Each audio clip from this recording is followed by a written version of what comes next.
तो हाँ जी भाई लोग, खेला हो गया है कोलकाता में, वेस्ट बंगाल में बीजेपी ने प्रचंड जीत की है। 15 सालों की ममता दीदी के राज का जो है खात्मा हो गया है, ख़त्म कर दिया है। ममता दीदी मान नहीं रही हैं।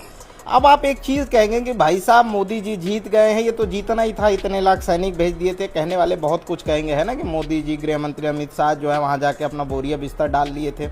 अब देखिए, कहने को आप कुछ भी कह सकते हैं, लेकिन एक सच्चाई जो आपको ये स्वीकार करनी होगी कि इतना सब कुछ जीतने के बाद भी, इस पद पे पहुंचने के बाद भी जो जीतने की लालसा है, जो काम करने की लालसा है, वो आपको कहीं ना कहीं मोदी जी से सीखनी होगी।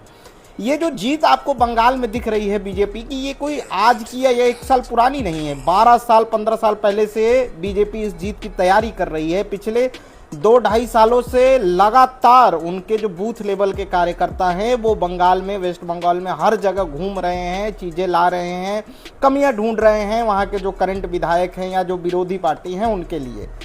सब कुछ उम्मीद के मुताबिक ही हो रहा है। जैसा कि असम में पता था सबको कि बीजेपी दोबारा से आएगी, पौंडीचेरी में भी बढ़िया प्रदर्शन करते हुए बीजेपी आई है।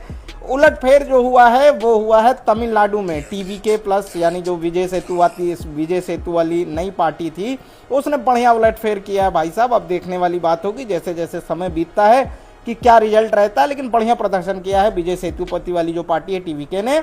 उधर केरलम में जो है कांग्रेस की अपनी गठबंधन वाली जो पार्टी है उसने बढ़िया प्रदर्शन किया है। उम्मीद है पूरी तरह उनकी सरकार बन जाएगी।